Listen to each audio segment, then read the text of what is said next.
அனைவருக்கும் ஆனந்தமான இறைவணக்கம். ஆன்மீக சிவசொந்தங்களே, முருகப்பெருமானின் பரிபூர்ணமான அருளால் எவர் ஒருவர் இதை செய்கின்றாரோ நிச்சயம் அவர் குடும்பத்தில் எல்லா வளமும் எல்லா நலமும் உண்டாகும்.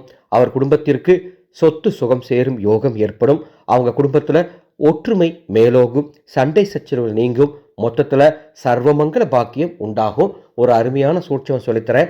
ஆனி பௌர்ணமி முந்தைய நாள் இரவு இதை செய்யணும். சரிங்களா அன்பு சொந்தங்களே? ஆனி பௌர்ணமி அன்னைக்கு நமது ஆனந்தொலி அறக்கட்டளையின் அன்னசேவா குழு சார்பாக ஆதரவற்ற முதியவர்களுக்கு உணவு தானம் செய்வதற்கு ஏற்பாடு பண்ணியிருக்கோம். இந்த புனிதமான சேவைக்கு உங்கள் குடும்பம் சார்பாக பங்களிப்பு தந்து உதவுமாறு அன்போடு கேட்டுக்கிறேன். டிஸ்பிளேல எங்களது அறக்கட்டளையின் Google Pay number, PhonePe number தரப்பட்டுள்ளது.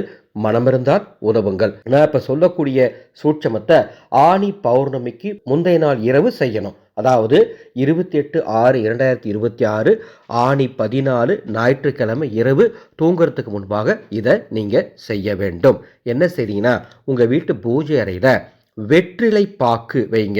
வெற்றிலை பாக்கு வைத்து அந்த வெற்றிலை பாக்கில் 6 ஏலக்காய்களை எடுத்து வச்சு அதை பூஜை அறையில் முருகன் படத்துக்கு முன்பாக அல்லது கலசத்துக்கு முன்பாக வச்சிருங்க. வச்சுட்டு அதுக்கு முன்பாக ஒரே ஒரு விளக்கு, அந்த விளக்கு வடக்கு திசை நோக்கி எரிகிற மாதிரி ஏற்றிக்கொள்ளுங்கள். அந்த விளக்கில் நமது கைலாசா தீப எண்ணெய் இருந்தால் அதை ஊற்றுங்கள், அல்லது நெய் ஊற்றி தீபமேற்றி முருகப்பெருமானை முழு பக்தியோடு பிரார்த்தனை செஞ்சுக்கோங்க. உங்களுக்கு என்ன வர வேணுமோ அந்த வரத்தை கேளுங்க.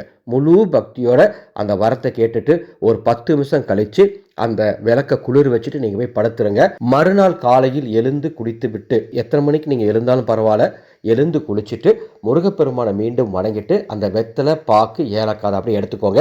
எடுத்துகிட்டு வெத்தலை பாக்கை நீங்கள் பயன்படுத்திக்கோங்க, அந்த ஏலக்காயும் நீங்கள் பயன்படுத்திக்கோங்க, அல்லது ஏலக்காய் எங்கேருந்து எடுத்துக்கலோ அங்கே போய் சேர்த்திருங்க.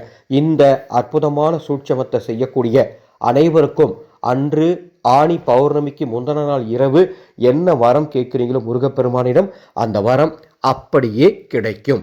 அன்பு சொந்தங்களே, இப்போ உங்களுக்கு ஒரு தாந்திரியம் சொல்லி கொடுத்தீங்களா? இதை போல மற்றும் இதைவிடவும் எளிமையாக நமது முன்னோர்கள் பண்டைய காலத்தில் அவங்களுக்கு இருக்கக்கூடிய ஜாதக தோஷங்கள் மற்றும் வரக்கூடிய பிரச்சனைகளை என்ன பரிகாரம் செய்து தீர்த்து கொண்டார்களோ அந்த எளிமையான பரிகார முறைகளை 108 ஆதிகால சித்தர்கள் வழி பரிகாரங்கள் எனும் தலைப்பில் வருகின்ற 10ஆம் தேதி முதல் வாட்ஸ்அப்பில் ஒரு குழு அமைத்து சொல்லித்தரப்போகிறேன். தினமும் ஒரு பரிகாரம் சொல்லித்தருவேன். 108 நாள் வகுப்பு, 108 பரிகாரம். கோவிலாக நீங்கள் அலைய வேண்டாம், எந்த விதமான பெருசாக செலவு பண்ணி பரிகாரம் பண்ணிக்க வேண்டாம்.